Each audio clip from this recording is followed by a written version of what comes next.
Traders come back from holiday and we get into September here very soon, you're going to see a lot of volatility, and then you add on the U.S. government coming back, and they have this to deal with. And supposedly Barack Obama has some big master plan that is going to save the day. Of course, I'm sure a lot of people have been wondering why that master plan wasn't brought out 3 years ago. But as Canadians, I guess we just sit back and watch and wonder. One of the top stories this week, Eric Sprott, interviewed by King World News. He said the price of silver should be at $110 to $120 today. He says, we put a notice in that we're going to sell 2 million shares of the Sprott Physical Trust, which would generate something like about 32 million of proceeds. And he says, my intention is to move that into physical silver. So they're moving it from gold into silver. He says, as you know, I have opined very often that I think silver should be trading at 16 to 1. That would imply a price today of something like 110 or 120. It's currently $40. He says the availability in dollar terms of gold is 100 times higher than silver. So you can't keep buying at a 1 to 1 ratio without something giving here. As long as people keep buying it, you know the price has to go up. There is very limited supply. He says, I think the COMEX has something like 27 million ounces available for purchase, which is all of $1 billion, which is really not a lot these days. What is $1 billion? I mean, there's probably 500 different organizations that could clean them out. So Eric Sprott continuing to say that silver is the investment of the decade, and he thinks that we could see eventually a 16 to 1 ratio, gold to silver, and they're moving some money out of gold, 32 million, into silver. To give you an idea of where we stand on the gold to silver ratio, today it's about 44 to 43 to 1. And if we hit $2,000 gold, that would put us at a 40 to 1 ratio at $50 silver. Now, if gold was to go to $2,500, a 40 to 1 ratio would be $62.50.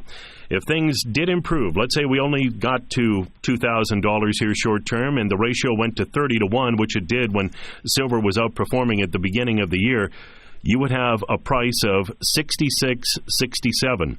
If gold went to $2,500, a 30 to 1 ratio would be $83.33. Harold, I think people can see the potential of these markets. Silver was the outperformer at the beginning of the year. Gold has been outperforming right now.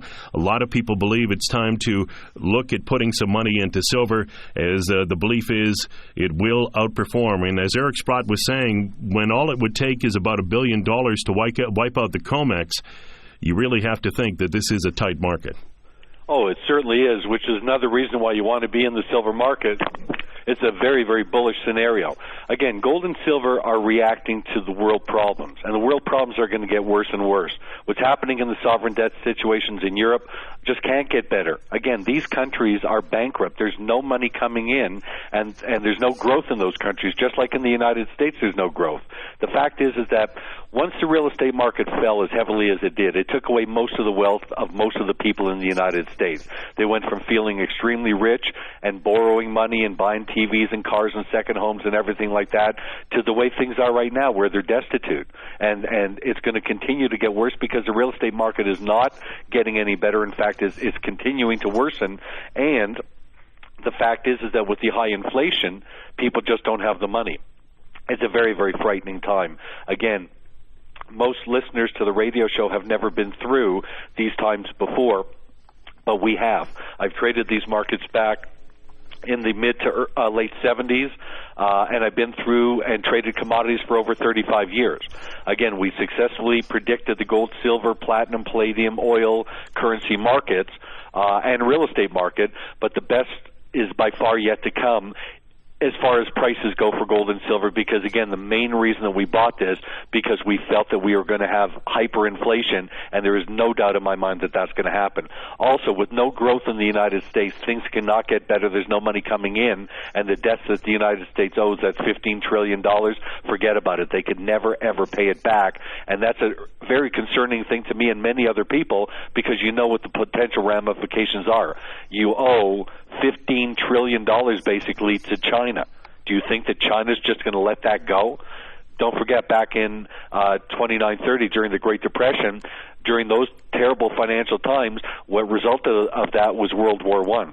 Normally in these type of situations, when these type of financial situations hit, and this is probably one of the worst of all time, there are repercussions. And again, I don't see any way in the world that the United States can pay back that money. Right now, 50 cents out of every dollar they collect goes to pay the interest, and now by 2020 it'll be 100%. So that's a no-brainer. They're going to default on that loan, and for the first few months or whatever that they are paying it, if they are paying it, they're going to have to print money in which to do it because they have no money. And we know by printing money it weakens the U.S. dollar, hence that will bring it down to 71.50 and then lower, and it's going to bring on higher metals prices, higher diamond prices, and higher commodity prices. So again, it's pretty obvious where we need to have our money. You just need to make sure that you're in this market and doing the right thing.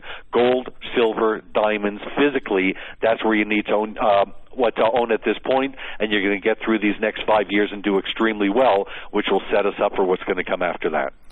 World Gold Council came out and said that investment demand in China jumped 44% in the second quarter. In fact, I saw an interview on Bloomberg, and we have it in our newsletter, that approximately 50% of the precious metals that's being purchased is from India and China. That is for the whole world.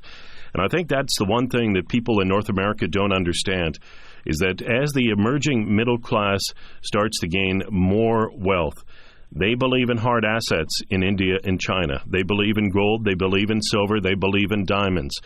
They're not, basically brainwashed to the stock market. And that's where the real growth will come from in the years ahead as these economies continue to emerge and their middle class grows stronger and bigger.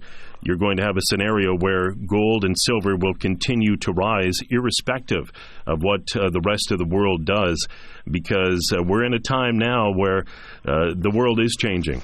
And I think everyone has to realize that when you take a look at all the emerging markets, that's where the growth is.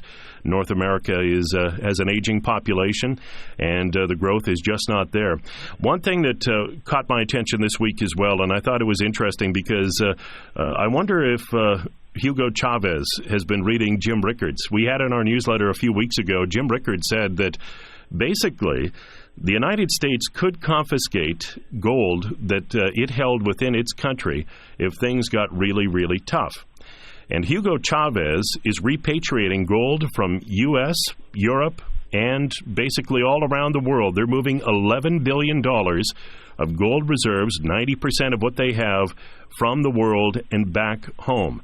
In fact, Chavez is also taking over the Venezuelan gold mining business. And that's why I've always said stay away from gold stocks or be very careful, because you get these dictators, they come in and they'll just take out a company, and it's not in the best interest of the company, that's for sure. But it is very interesting. Jim Rickards said people should move their gold out of the United States, and that's one thing that Hugo Chavez is doing. To invest in precious metals, the telephone number 1-866-623-2002. The website is wwpmc.com, wwpmc.com, 1-866-623-2002. You've waited for it. We've talked about it. It's finally here. We'll talk about it right after the break. Diamonds. A special diamond is on the way as the World Financial Report on radio with Harold Siegel and me, Randy Marshall, continues right after this.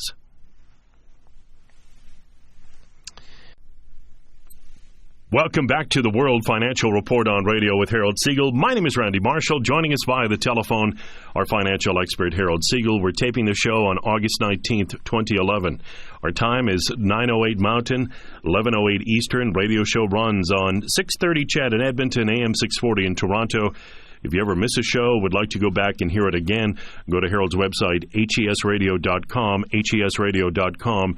The shows are archived there. To invest in precious metals, the company that Harold recommends is a Canadian company out of Western Canada, Worldwide Precious Metals. They've been in business the entire time this bull run in metals has been on. They've been through all the ups and downs. They're the experts in this specialized market. Start your own precious metals investment account today with them. They'll help you through the entire entire process. The telephone number 1-866-623-2002, 1-866-623-2002. The website they have is wwpmc.com, and you can get our free weekly newsletter from them. They'll be happy to send it out to you by email free of charge. Well, if we had a big band to bring us into this, here we have our major announcement, as promised. RareColoredDiamonds.com is proud to announce that its stunning masterpiece, the Bella Brillante, from the Argyle Dream Collection, is finally here. It's ready, and it is spectacular. This magnificent ring is made from platinum and very fine pink and white diamonds. It is a handmade masterpiece. It will show off an emerald cut, radiant cut, or oval cut Argyle pink diamond and increase the value of the diamond substantially. Every ring will have a small red diamond placed inside the band as the signature to Rare Colored Diamonds, and you can see it right inside the band. We have the pictures. Harold will send them out to you. We have them in our newsletter, RCD, and the little red diamond in the band. Harold, this diamond is spectacular. We've waited for it. We've talked about it. It's finally here. It is a major moment for RareColoredDiamonds.com. You bet. I'm so proud of it. It's so beautiful. Actually, I'll have the videos of it almost any day, and we'll send those out too. So anybody who wants to see the videos of this new ring, it's in the, we'll definitely email that to you. In fact, by the middle to end of September, Rare Colored Diamonds' entire website will be video. So it's something that nobody else has done. We've worked on this for a couple years now, and every client that's seen the video so far are just blown away by it. But as far as this new ring goes, the fact is that the Argyle pink diamonds are skyrocketing in price, but we know that Argyle pinks are smaller diamonds. In fact, 95% of them are under a quarter carat. What we have found is that by placing these diamonds into magnificent ring settings, it increases the value tremendously. And seeing that these diamonds can increase by 10 times what they are today when the mine closes down, by just putting them into one of these rings, especially by us putting this red diamond in the inside the band of it, it just increases the value. But also, when you see how beautiful the ring is, you'll understand why these diamonds will sell for 10 times what they are today. We've seen it happen in blue diamonds before. The same thing is happening in pinks. In fact, all colored diamonds of high quality are skyrocketing in price. Go ahead and try to find a yellow flawless diamond today, and we're going to see a 35% increase in September. So we had a run on them last week, clients buying as many as they possibly can, but you're talking about a diamond that is in very, very short supply. Here's what I'm recommending. Again, we all know the state of the world economy. We all know where we're heading. Gold prices and silver prices are telling us that we're heading for extremely high inflation, and we're heading for financial disaster for those that are not properly placed in the marketplace. And basically, if you're in hard assets, gold, silver, and diamonds, you're getting through these difficult times and doing extremely well. If you're sitting in paper assets like stocks and those type of things, you're going to get beaten up badly by the market. We've hardly recommended for the last several years that you get a diamond into your portfolio. The reason that you want to own a rare colored diamond is that, number one, they never ever go down in value. In actual fact, they have a strong track record. Most of the time, these pink diamonds and yellow diamonds go up by 25% a year. But we're going to see a 35% increase in the yellow flawlesses in September because there's so few of them coming out of the mine. It's actually the miners that are raising the price on these diamonds because their costs are the same or going higher, actually, but there's less and less diamonds coming out of the mine. In fact, there has not been a new diamond mine that has come online in the last 15 years that produces any quantity at all of any colored diamonds. In fact, many of the major mines have been closing down because they just aren't producing anymore. That's what happened with the Cullinan mine in South Africa, and that's when we saw blue diamonds go from $200,000 to $2 million a carat within a period of 10 years. Basically, we're going to see the same thing happening in pink diamonds. And when you take a look at these Argyle pink diamonds, they're the most beautiful diamonds you've ever laid your eyes on. And this mine in Australia, the Argyle mine, produces 95% of the world's pink diamonds. It's going to close down because they're not producing anymore. And what we're finding, because I'm so heavily involved with Argyle pinks, is that the numbers coming out of the mine, the amount of diamonds coming out of the mine are falling and falling and falling tremendously.